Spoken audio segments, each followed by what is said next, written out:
So unlike most of you here, I'm very limited by my intellect. So I can only write on things which I have some connect with. I do not even attempt things which I don't understand or which I don't have a connect with. My parents and my grandparents come from the piece of land that is known as Bangladesh today. When they came, it was one country. It was the eastern part of Bengal because they came in 1946, even before the country was partitioned. But they have a soul connection because that's the land they knew.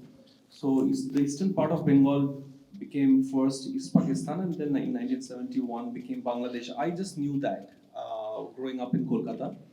I also knew that there are people who are unlike me, unlike my family, who had always been in the western part of Bengal, which is West Bengal. And there were these little markers from which you'd know that people who come from what is now Bangladesh and people who always were there, whose families were always here, they are a little different in the way they speak the Bengali language, in their food habits a little bit. In the football clubs they support. So there's this famous football club is Bengal Mohun Bagan, and their rivalry is also infamous. So those little things, the differences were more pronounced in my father's time. In fact, there is a 1976 film called Mohan Baganer May, which showed the love story between a girl who's from the western part of Bengal, West Bengal, and the boy probably was from a Bengal family, as in a refugee family from the other side. So it was almost blasphemous for the two families to get together and be in a marital bond. So yeah, those little differences I knew, but that was about it. I didn't grow up with it. I grew up with relative privilege, and I sort of I just knew that okay, the family goes back to that place. My father used to be a professor, so with him, sometimes I've been to Dhaka University when I used to go there as a visiting professor. I became a journalist, came to Delhi. In fact, as recently as 2021, it was not even an idea to attempt something like this. But I remember it was Durga Puja time, October 2021. I was in a newsroom in Noida and I was looking at the news feed, and suddenly I saw news after news emanating from Bangladesh about anti-Hindu riots. Durga Puja pandals being attacked, some people getting killed, Hindu houses being set on fire, women being attacked.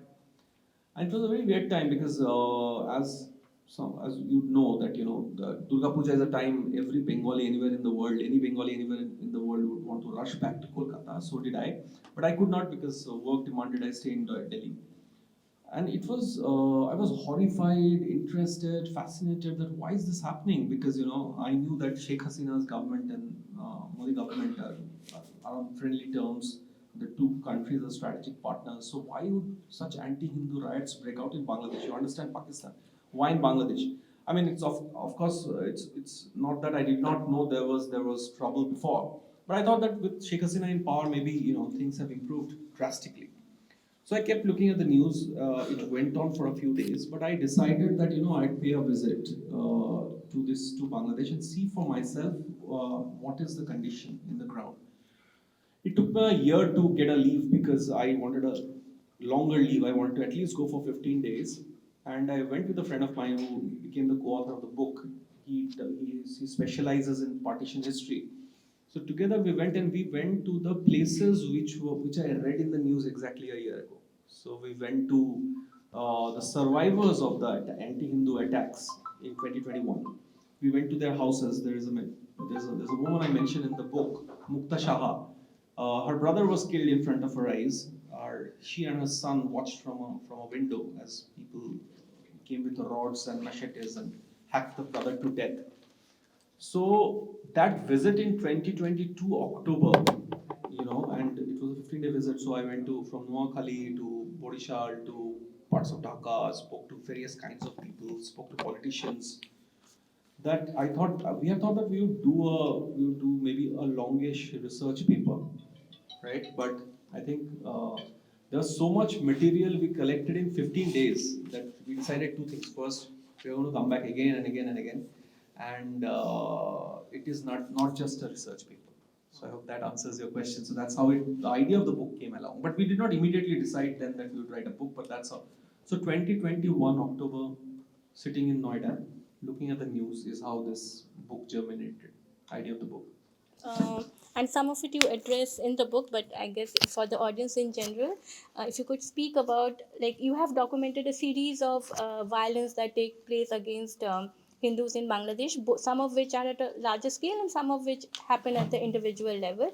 In that context, how do you envision the future of Hindus in Bangladesh? And the second question is that you speak about a generational shift, like between Bangas and Bhutis in present day Bengal.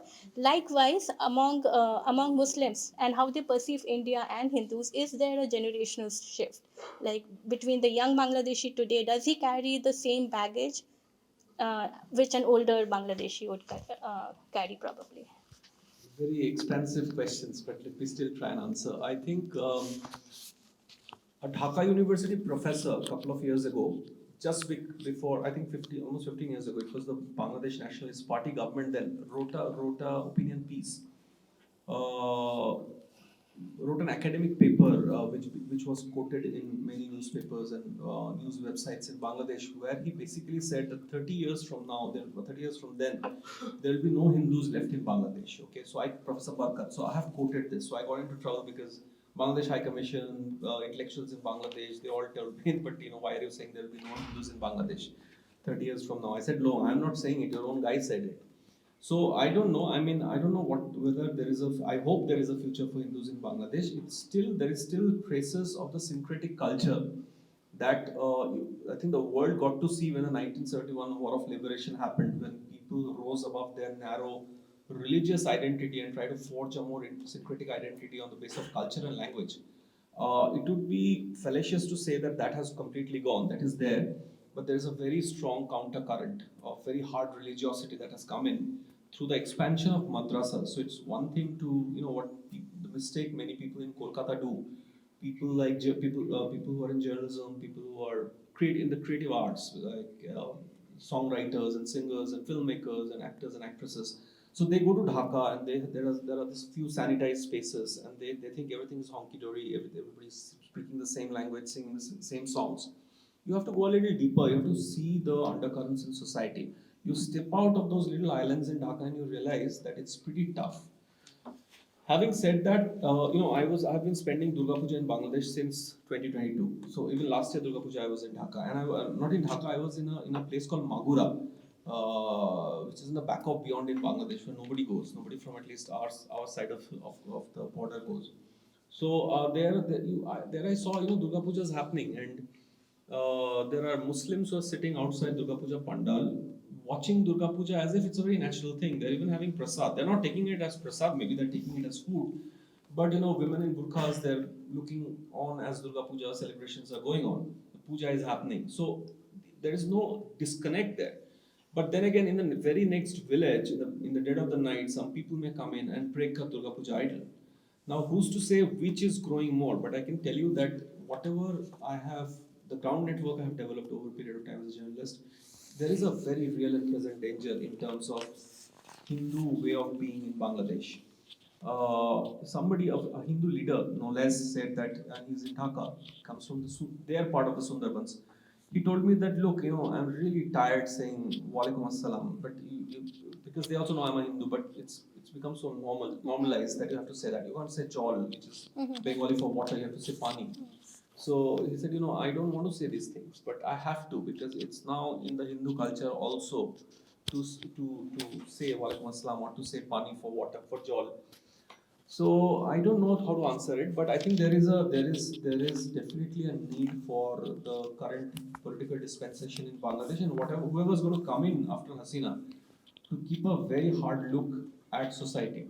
Your second question is tougher. The young Bangladeshi Hindu today. It depends on who the young Bangladeshi Muslim today. It depends on who the young Bangladeshi Muslim is. If he has studied in an international school in Dhaka, I don't know. But if he has studied in madrasa, maybe the way he's looking at the neighborhood Hindu or the Hindu friend outside the madrasa in a very different way. Now, does it necessarily stay when he grows up? We do not know. But then there are so many attacks taking place, right?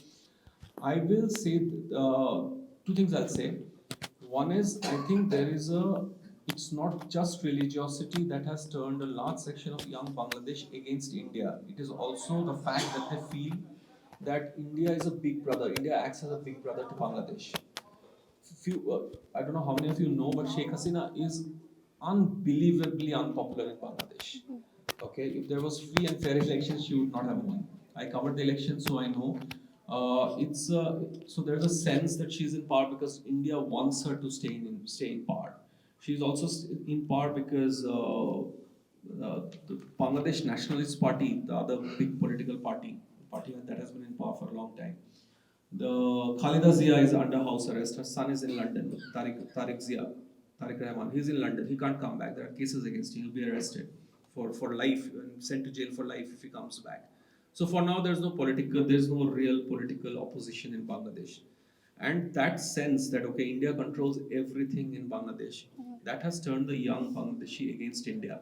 As we are speaking, there's an India out slash boycott India campaign going on in Bangladesh. There are social media influencers are on X, are on Facebook, are on Instagram, exhorting the Bangladeshi consumers to reject Indian products.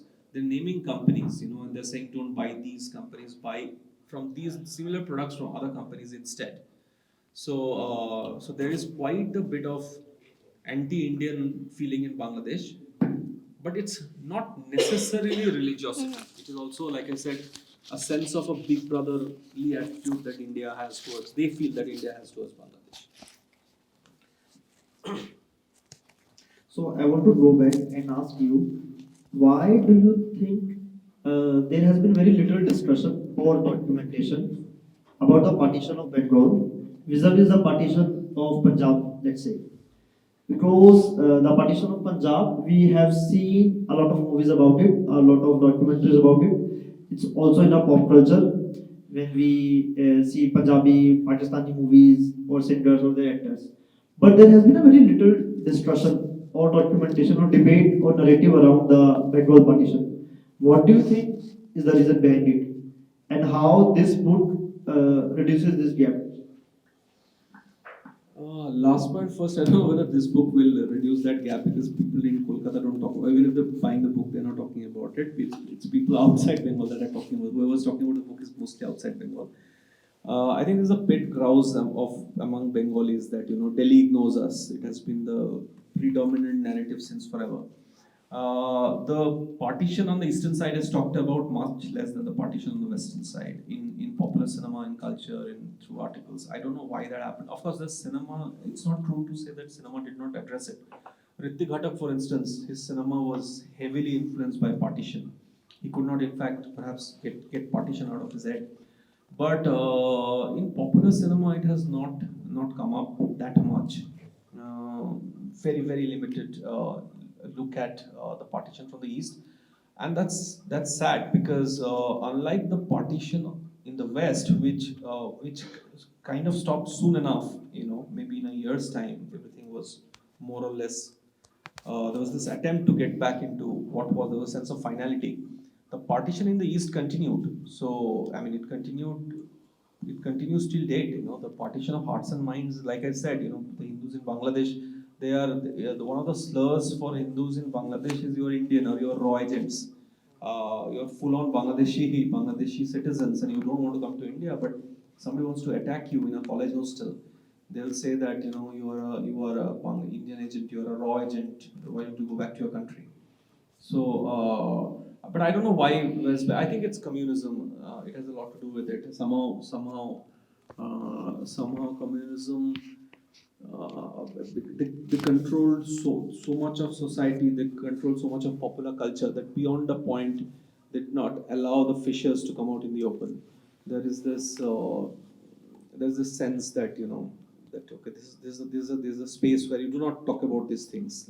So I think it has to be that. I was very surprised to see my book in certain bookstores in Calcutta this time.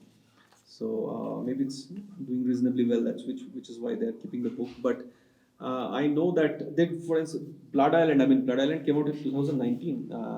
The communists were not in power, but the book was not showcased in most of the bookstores in Calcutta.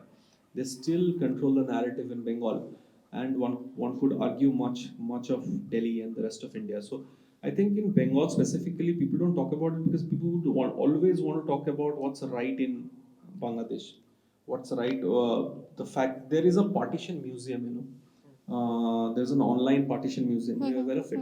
I spoke to the people who are behind it, and they speak about artifacts and common culture and ties that bind us, which is all very fine.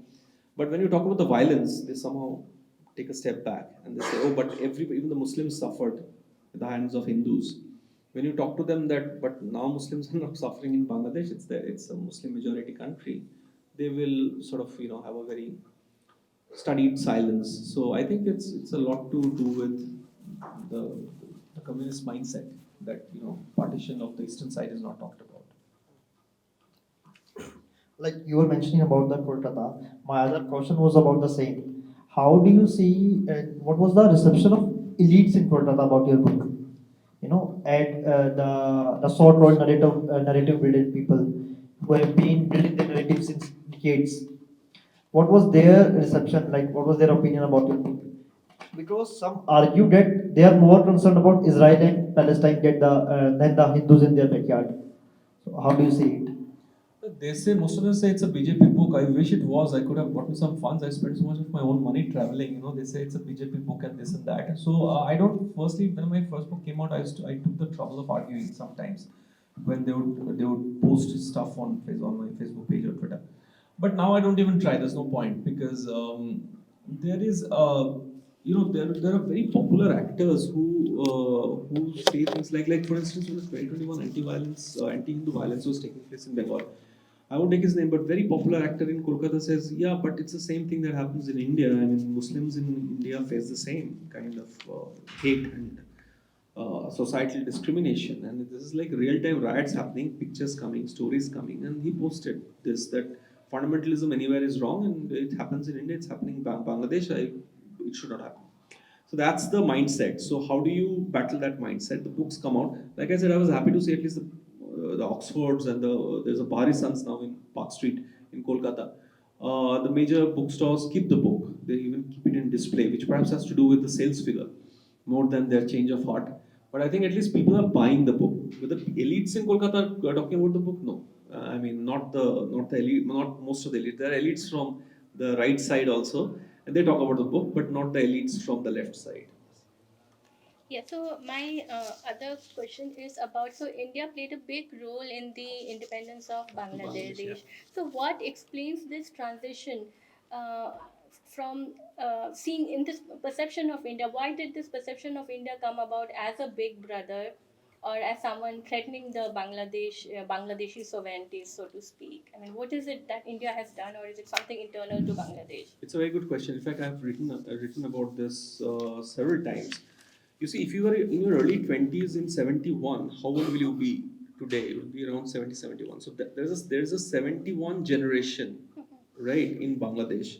So I have spoken to some of the Mukti Jodhas, or at least people who participated in the or supported the war for independence. Among them, they do not necessarily look at India very antagonistically. But the new generation, for them, the war happened too long back. So they see it now. There's a huge anti-incumbency against Sheikh Hasina. Her current term is 15 years and counting. Okay, this is her fourth term in power. This is her fifth term in power because she was in power before once, and fourth straight term in power. If you are in power for so long, there will be a sizable anti-incumbency, and there are things that obviously every government does wrong. Her government definitely is doing wrong. Like it's a one-party state, right? It's a army league society in Bangladesh. So obviously there is a counter current. Now, since she is unpopular, and there is this narrative that she is India's friend, India by extension is unpopular. So young generation do not necessarily think of 1971. Okay, these are people who helped us. The Indian Army came to save us. In fact, without Indian Army, there would have been no war of independence. They're just a ragtag army of people who picked up machetes and country guns to fight the full might of the West Pakistani army. So without the Indian Army's active support training, we would not have won the war. But people don't look at it like that anymore. They don't. They were born after, right? So for them, it's like it's something. And also there are counter narratives that say even from some of the public intellectuals, writers, academics, that tried to reduce India's role in the 1971 war and said, yeah, they just give some support, but it's not what they claim. They try to take credit. It's our men, it's our blood that was spilled. What did India really do? They just took credit. So, when you're a young person growing up in Bangladesh with a lot of political activism in you, and you think whatever's wrong in Bangladesh is because of Sheikh Hasina, and then you see Sheikh Hasina is Mr. Modi's friend, there are those photo ops in G20. So naturally, the hate gets transferred from Hasina to Mr. Modi, and this, something very interesting that Army MP, she's now an MP, told me that when I look at the map of India, I see this huge mass of Hinduness. Right. So there is this, you can't do without India if you are in Bangladesh, and it does not sit well with many of them. Even in I would argue in the party, if not in the government. In the civil society, it's another matter. I think many of you might have seen the celebrations when India lost the match in World Cup. It was all over on X and Facebook, the videos of fans celebrating, yeah, India's defeat. It's as if Bangladesh has won the World Cup. So yeah, so there's huge anti-Indianism. It's not necessarily anti-Hindu. It's anti-Indian, and it comes from this sense of India being a big brother and India controlling Bangladesh. India controlling Bangladesh's economy, their politics, their government. So yeah. So, at your book launch, I remember one of the saying by Sanjeev Sanyalji, where he mentions that these are the Indians we left behind. Left behind. Yeah. So, taking from here, like when I was reading your book, I was very fascinated about the chapter where you talked about the first law minister of Pakistan. Yeah. And then there's a whole debate in India also these days, like Dalit and Muslim unity. But we have an example, like an evidence-based example of what happened to him when he became the law minister of Pakistan. He stood with Pakistan, with Jinnah. So, like now we have a CA in place, CA rules in place. How do you look at the story of Dalit Hindus in Bangladesh in light of CA, and how their rights will be, how India will safeguard their rights? The Sheikh Hasina's Sheikh Hasina's party, Army League's election manifesto specifically mentions benefits for scheduled caste and scheduled tribe. The manifesto came out sometime in December last year. The election was held this year, January 7th. It's a very serious, of course, very important. But does every Bangladeshi Hindu necessarily at this point in time are thinking of switching over? No, because you have to, because it's not so easy. There are also Hindus who are doing exceedingly well in Bangladesh. There are Hindu major generals in Bangladesh army. There are Hindu industrialists. There are Hindus in their garment sector. There are Hindus in her cabinet. There are Hindu MPs. In fact, I'll take the name of this gentleman, Pankaj Nath. He's a very prominent Hindu leader in Bangladesh. He comes to Delhi often, meets the ruling party's leaders and RSS leaders. He won from a constituency called Barishal 4. It's a 92% Muslim majority constituency. So a Hindu political leader won from a Muslim majority constituency in Bangladesh this election. Okay. Not just that, Sheikh Hasina, she fell out with Sheikh Hasina. Sheikh Hasina did not field him. He was a sitting MP from Barishal 4. Sheikh Hasina fielded somebody else who's very close, a Muslim woman who's very close to Sheikh Hasina. He fought as an independent and won. Okay, so it becomes very, it's not so easy that there's CA and you think everybody's going to come over. No, there are people who do not want to come because they have. Having said that, many Hindus in Bangladesh, especially people who can afford, has bought land and flats and apartments and houses in Bengal and in other places, in Kolkata and in other places. So they have a safeguard in place that if it ever goes to the dogs, they can quickly sort of cross border and come. So CA, yes, they're watching it very closely, but does it mean that they're immediately going to switch? No. As far as the scheduled caste scheduled caste Hindu is concerned, there is no discrimination in Bangladeshi society necessarily. Majority society for the scheduled caste. If there is a sort of discrimination, we have to examine whether it's still in the Hindu society. So your scheduled caste Bangladeshi will not necessarily be discriminated against by a Muslim Bangladeshi, right? For the Muslim Bangladeshi, most probably he's the same as a upper caste Hindu Bangladeshi. So he's Hindu.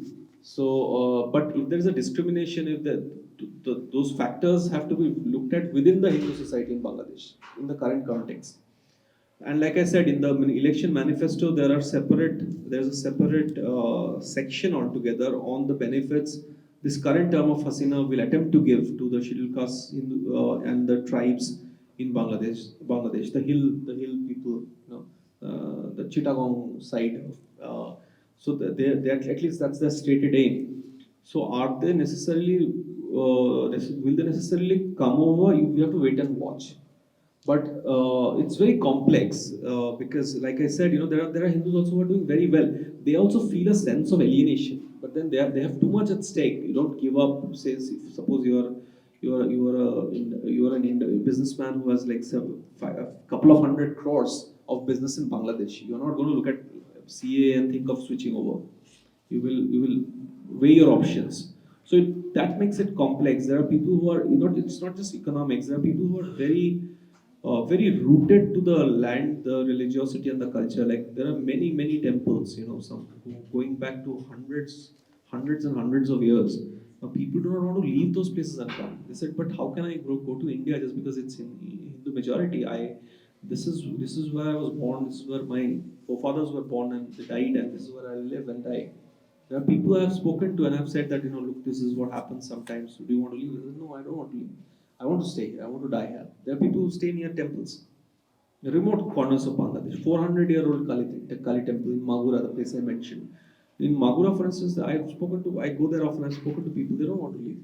They are watching CA very closely.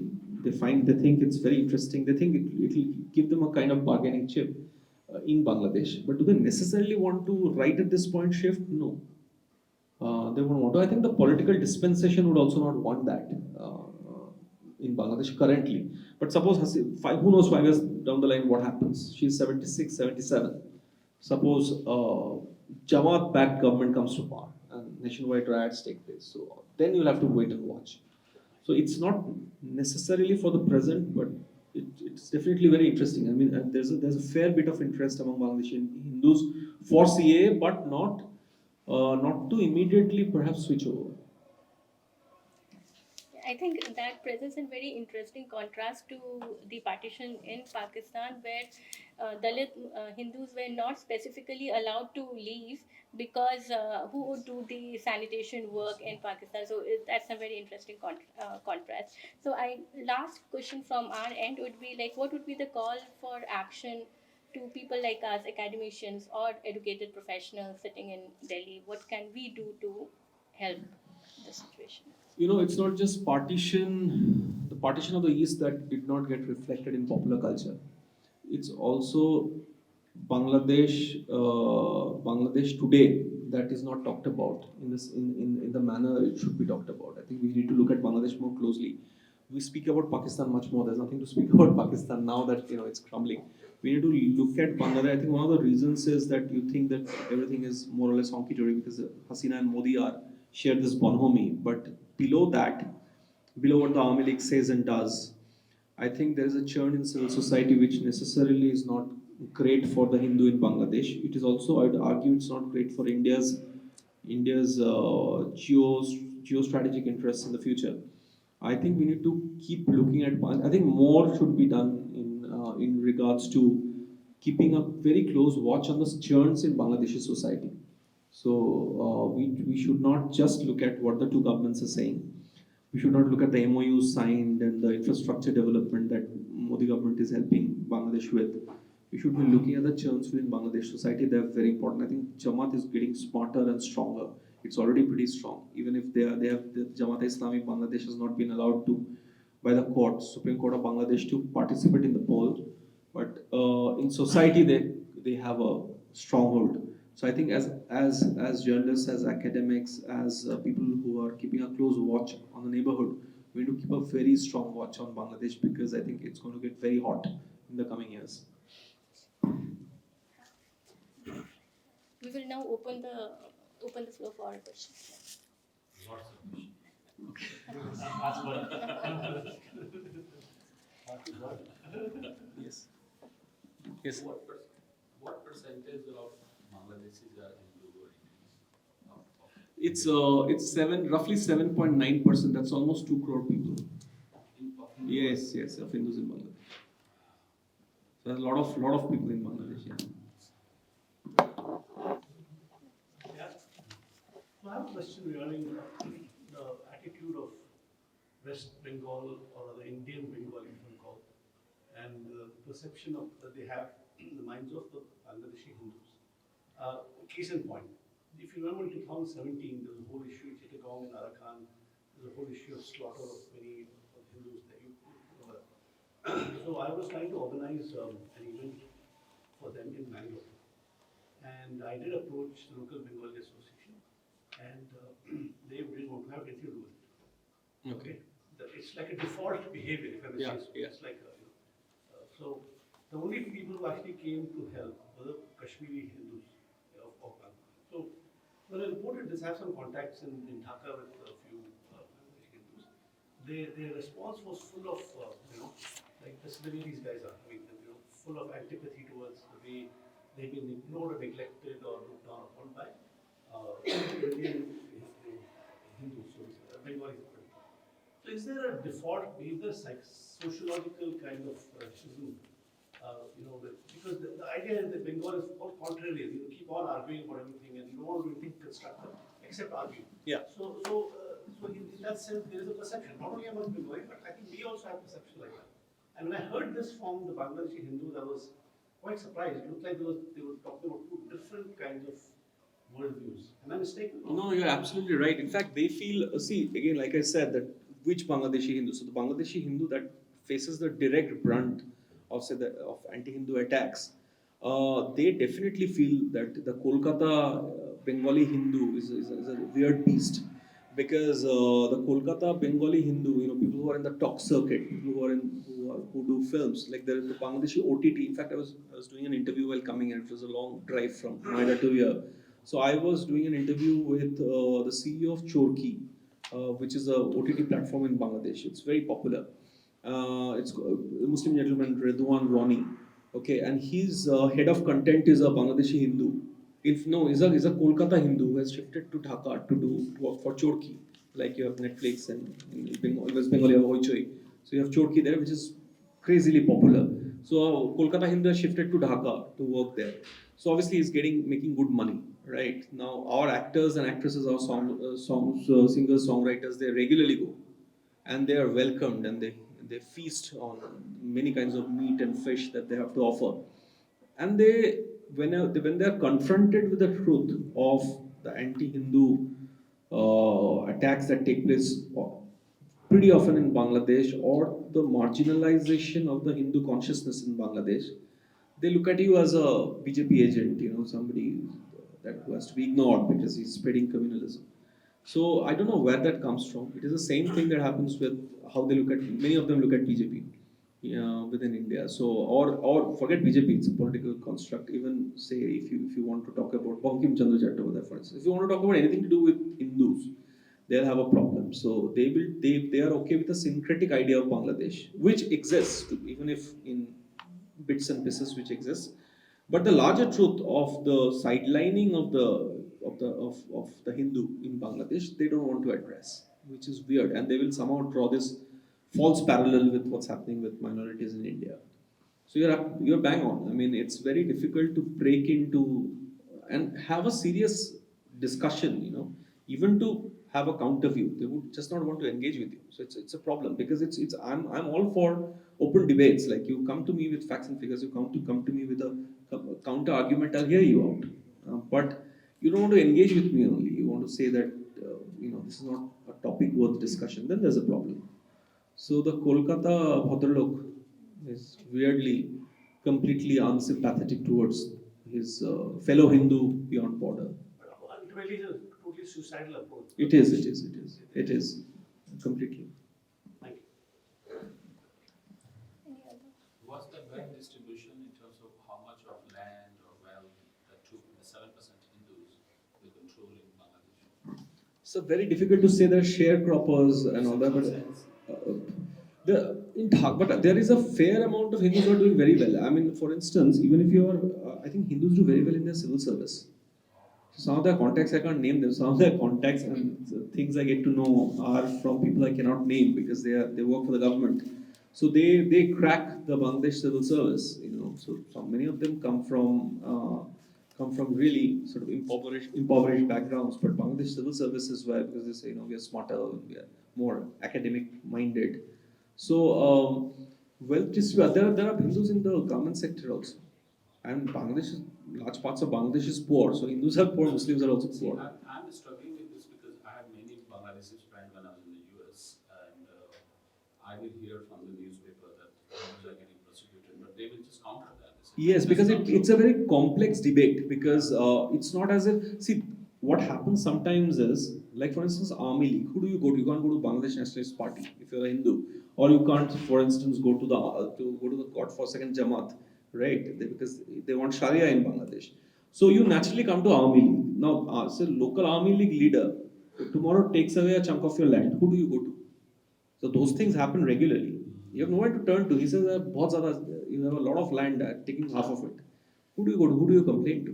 Because the other options before you are the BNP and Jamaat, and that guy controls the police, controls. This is the last question because Yeah. I have many other questions, but I want other people to ask.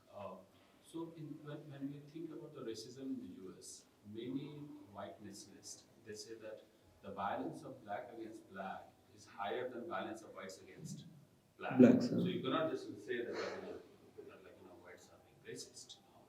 Some that can. So in the Bangladesh, do we have some sense about the nature of violence of within Muslim community and violence against Hindus between inter-ethnic conflict? No, but I think here it's not among blacks and blacks. I think there is most of the attacks are Muslims attacking Hindus. Yeah, but what about the violence within Muslim community? Within Muslim community, the law and order issue, but I don't think anybody is attacking anybody else because there are different kind of Muslim. Holy Artisan attack is a case in point. The film was made, Indian film Faraz, where 2011 I think it happened, where Muslim young Muslim boys of upper middle class families, they were brainwashed and they went to this very upscale cafe in Dhaka and they opened fire on people, and most of them were Muslims. So it was Muslims killing Muslims, right? Because they thought that these are not Muslim enough.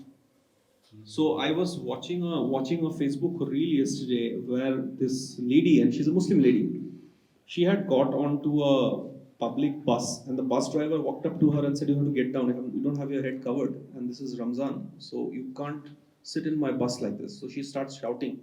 She says, "Who are you to tell me to cover my head?" She says, "No, no, no. This is not the way to be for a Muslim woman. You get down from my bus." And the woman was forced to get down from the bus. So yes, there is some kind of that churn that's happening where a section of Muslims are telling other Muslims how to be. That's a threat. But otherwise, I think violence is mostly political or regular law and order issue. The violence that this kind of sectarian violence that happens is Muslims attacking Hindus. So, as the Muslim religiosity is increasing, as you are saying, do they also shed their other identities like language, dressing, food? I mean, do they go more towards Urdu, leaving Bangla? Does it happen among the Muslims? Urdu is a point of contention from 71 because Urdu is against the imposition of Urdu they rose in revolt, among other things. But there is this sense of learning Arabic. So I know even in Dhaka of middle class, upper middle class families, perfect sort of middle class family, who are sending their kids to both to two kinds of schools. They send them to an English medium school or an American school during the day. In the morning, they go to a madrasa to learn Arabic and to learn the Quran. So I mean, it's a little crazy because in fact, there's this family I'm closely associated with, Muslim family. Very good to me. I'm good to them back and all that. The little kid, welcomes me with open arms whenever he sees me. But every time he comes back from a madrasa and he sees me, his face darkens, because he's suddenly perhaps reminded of what he's been told just now, that there's a kafir standing right in front of him. So it takes him a little while to get okay. And he asked me very funny questions. He asked me things like, why are Muslims always attacked? So I tell him, I laugh. So I tell him, who's attacking you in Bangladesh? Nobody attacks, it's your country. He says, no, everywhere in the world, whether it's a Jew or a Christian or a Hindu, we are being attacked. Why do you attack us?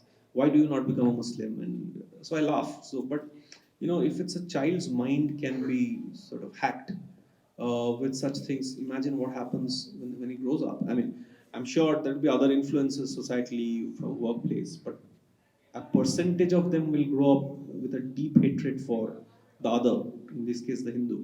So I think in their society now, that's ebbing. The whole 71 idea of a syncretic culture, it's ebbing. Bangla continues to be very strong. Culturally, yes, there is exchange with West Bengal. There is also amazing music and very good OTT content and very interesting OTT content that actually tries to push back societal conservatism. But there's a counter force of religiosity that's rising. Now, which wins you have to see. It's a fight. And many would argue, like you mentioned, Sanjeev Sanyal. Sanjeev Sanyal would say that just look at the damn data.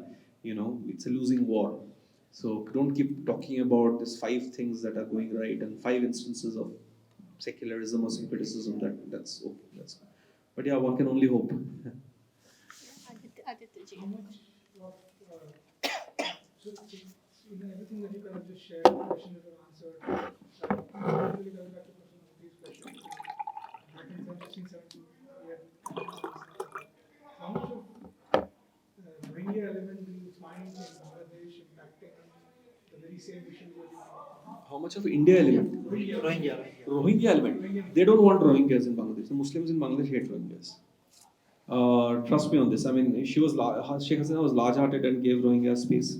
In fact, that's something I want to examine next month. I'm going there. I want to go there to the Rohingya camps. And deplorable conditions of camps. It's the lens through which you see. If you're looking at it from, if you go inside the camp and you look at the living conditions there, open drains and cramped spaces and horrible conditions to live in, you can write many nice articles on Newsweek and What Time and Wire in India saying, and which is true also. I mean, I should not joke that horrible conditions, but I think the average Bangladeshi Hindu or Muslim look at Rohingyas now as a problem, and in fact, their government is now trying to push them out. So, Rohingya Muslims and Muslims in Bangladesh are different. I mean, there are Bangladeshi NGOs that are working for better living conditions of Rohingyas. They also end up arguing that you can't just push a section of your population out, but there is within the civil society there is a sense that just throw them out because there is gun running and prostitution and regular criminal increase in criminal behavior from the Rohingya side. It's a stereotype, of course, but I have in Dhaka elsewhere I have not found any great love for Rohingyas among the average Bangladeshi Muslim just because Rohingyas happen to be Muslims. No. So, Yes. Go ahead. I'm really glad that somebody is now talking about the partition of Bangladesh also specifically because there's a lot of churning which is happening between India and Pakistan, and there are like writers, philosophers trying to break and understand what is the basis. So like you mentioned the split between Rohingya and the Muslims in Bangladesh. I also want to understand the parallelism between the relationship of two religions in, let's say, Pakistan, which is also very similar in terms of the percentage of difference between both of them, and the larger narrative of the kid asking you again that why is everybody hating Muslims in general. So one is the global phenomenon of why Muslims are a minority, and then within your own particular country, then there are these different dimensions of what is mine and who are not mine. Like for instance, Rohingya. So if you can just maybe draw a parallelism between the situations of Hindu versus Muslims in India, in Pakistan, and something that you saw and observed in Bangladesh, because I feel the trade relationship with India and Bangladesh is much more, I mean, smoother as compared to, because we don't get visas so easily in Pakistan. People have been, I mean, I tried like for 2 or 3 times. I just wanted to go and explore. Nothing work related, but it's so close to my house that Delhi is a little far away from Rajasthan, and I couldn't get through. I mean, the whole idea that somebody is just going to travel itself is berserk, and just just wanted to understand I can't really talk about Pakistan because I've never been there. I have not also studied it in the degree with which I have studied Bangladesh. But I'd like, whatever I've read, I'd like to believe that I think the bonds that bind the Hindu and Muslim in Bangladesh are stronger than the bonds that bind whatever's left of Hindus in Pakistan and the Muslim. A reason is the syncretic culture. It's the language, love for language and culture. Like for instance, there is this tradition of Gaya Holut, which the Hindu Bengali woman does, which is what do you call Holut? Turmeric. Turmeric. So turmeric paste you put on your hands and feet and face. Okay, just before your marriage, it's a custom. Now it's a custom for Bangladeshi Muslim women also. They don't know it's Hindu. It's a common culture. You know, I was pointing it out to them, and they said, no, this is tradition. This is not religion. I said, of course, it's tradition, but it's steeped in religiosity. But I didn't push the debate too far. So if they do it, right? So I think the bonds that bind, the cultural and the linguistic bonds that bind the Bangladeshi Hindu and Muslim still are stronger than the bonds that bind the Pakistani Hindu and Muslim. Except the tongue may be similar, right? But there is this in 71, actually something happened when they rose up their religious identity to say that no, this is the idea. Of course, there are political reasons for Sheikh Mujib, his own political career he was establishing.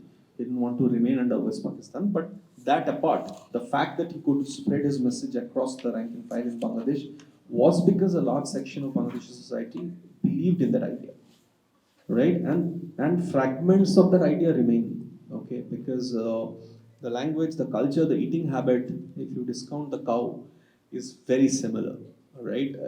Like I said, it's not just in Dhaka where capital cities or big cities are showcases for most countries, that especially in Indian subcontinent, that everything is right. So if you go to sanitized spaces in Karachi or Lahore, I'm sure it will be very nice. But you can go to house parties, there are rooftop parties, people are drinking, and there is wonderful music and coke studio and all of that. But if you go down a little bit, you'll see what is. But I have actually traveled in Bangladesh, and like I told you, I like last Durga Puja, I was there in Magura, back of beyond place. Nobody even goes there. There were Muslim women fully clothed in burqas, were sitting there in plastic chairs watching the goings on in Durga Puja Pandu. They were not doing puja, but they were okay with, they're comfortable with the fact. There was no sense that, oh, idolatry is haram in our religion. So those things exist. There's a counter, no, very cool. I did a story, in fact. In fact, there's a story that I did for the print which says that there's a 400-year-old Kali temple, that was washed away by flood water. I got a lot of hate also from this side, but that's okay. And I have seen it because I'm not reporting from second-hand knowledge. I actually went there and stayed in that village, and the Muslims in that village, they say they put in their money. In fact, the Hindus there are not economically very strong. It's the Muslims in the village who actually put in money and said, you build a temple, and now they are appealing to Hasina that build a bigger temple. That's a fact. Now, does it mean that that's the idea, that's the reality of Bangladesh? No, of course not, because there are those many temples that are being broken. So there are two ideas that exist parallelly. Now, which is stronger is a matter of debate. So obviously, if you look at the sharp decline in Hindu population, obviously it's the other idea that is stronger. The attacks on the Hinduness, the Hindus in Bangladesh are far more stronger than any attempt to keep the syncretic culture alive. Having said that, is everything gloom and doom? No, it's not. There is a fair amount of syncretic culture, which you see even in their OTT and their music. And there are public intellectuals, Muslims, who constantly point out that which way are we going. But it's not enough. More needs to be done, much more. And people would argue that it's a What's the root cause of this hatred which is emerging? religion. Is it the economic No, it's religion. just the dominance? Absolutely. What else? I mean, it can see riots. You don't know anywhere riots. You don't know why riots take place. It can be something very. Shashi Tharoor wrote a book called Riot. Have you read it? You should read it. Very interesting book. Very, very interesting. It's a good book. It's better than his non-fiction. His fiction is better than his non-fiction. But it's a very good book. There's a riot that takes place, and people are looking at it from different lens. But maybe it's just a man-woman relationship gone wrong, which is the basis of a riot. Okay, you just then find a fissure and you exploit it. Sometimes it's just somebody wanting to take a piece of land, but then that person will say, "Oh, you have they have this Digital Security Act, which is very, very, very strong, and it immediately criminalizes against anybody who says anything blasphemous." Now they'll hack into a Hindu student's Facebook account, post something anti-Islam. That guy's gone. He's in jail for 15 years. So those things happen. So it's religious religions, not socio-economic reasons. There are a lot of poor Muslims in Bangladesh. Can I ask one more question? That's the last question. Okay. So it's about religiosity. Why it's increasing in Bangladesh? So Bangladesh is the country that is going to get influenced the most in the world by climate change. Now, so is that fear playing a role on the mind that our future is not secure, so they're taking refuge in religion? Yes, definitely one of the reasons. Jamaat-e-Islami Bangladesh wanted Bangladesh to remain East Pakistan, never wanted the independence of Bangladesh. The Razakars, actually, who are Bengalis, okay, they are not Urdu speaking, they are from that part which was East Pakistan and East Bengal before that. They actively wanted Bangladesh to remain East Pakistan. Even after, this is a major tactical error of Sheikh Mujib, he let those people stay on. He should have put them behind bars for life right away. He let them stay on. I don't know why he did it, but he let them stay on. Those elements of hard religiosity have always been in Bangladesh, and now it's grown. What is BNP? Bangladesh Nationalist Party. They're in close cohorts with Jamaat-e-Islami. In fact, in 2001, a year that stands out if you examine the data on anti-Hindu riots in Bangladesh, hundreds of rapes took place. Hundreds. Okay. The current Bangladeshi president, Mohammad Shahabuddin Chuppu, I had a chance to interview him for my book. He was a judge. He was part of a judicial committee that in 2006 looked at the anti-Hindu violence when the BNP Jamaat came to power, and he said in a single night, the same Hindu woman was raped so many times that they lost their head, they became mad. Right? So those elements were always there in Bangladeshi society. They were never wiped out. No serious attempt was made to wipe them out. And today you have this condition. So it's not just climate change. It is the hard conservatism which wanted India to be partitioned along religious lines and East Pakistan to remain still exists. It existed even after Bangladesh was made. They have hung a few people. Rest of them are all there. Jamaat is very powerful in Bangladesh. In fact, they're getting smarter and smarter. Their guys are wearing sharp suits and working for Al Jazeera and various UN bodies, funding private universities. So you don't even know who your enemy is. Some of our Indian guys are going and teaching in those universities, unknowingly or knowingly, you don't know. But so the Jamaat is getting smarter. You think that you can be able to look at someone and think he's Jamaat. You won't be. It's not somebody who's wearing kurta a certain way or having a long beard without a mustache or wearing a cap. It's a guy in sharp suit who's socially very liberal, but at the back of his head, he wants a very different society in his country. Am I correct if I recall that the Muslim League was formed in Dhaka? Yes. This was- Sheikh, the great Mujibur Rahman, and India had Bangladesh make a film called Mujib, The Making of a Nation. Sham Benegal was the director of a film. Completely whitewashes Mujib's pre-partition past. Mujib, Mujib was very closely associated with the butcher of Bengal, Suravarti. Our history is all kinds of interesting and great. So the point was Suravarti, right? They're Yeah. celebrating him now in Kolkata. Yeah. Mamata Banerjee. Some sociological psychiatric problem of this. Yeah. I think so. Yes, absolutely. If anybody who remembers what happened in August 1946 in Bengal, in Kolkata, and Gopal Mukherjee and the role he played in kind of pushing back Suravarti's boys. Yes, and he's celebrated in Kolkata today. And thank you so much, Deep, Thank for you. coming. It was wonderful. Thank you for the questions.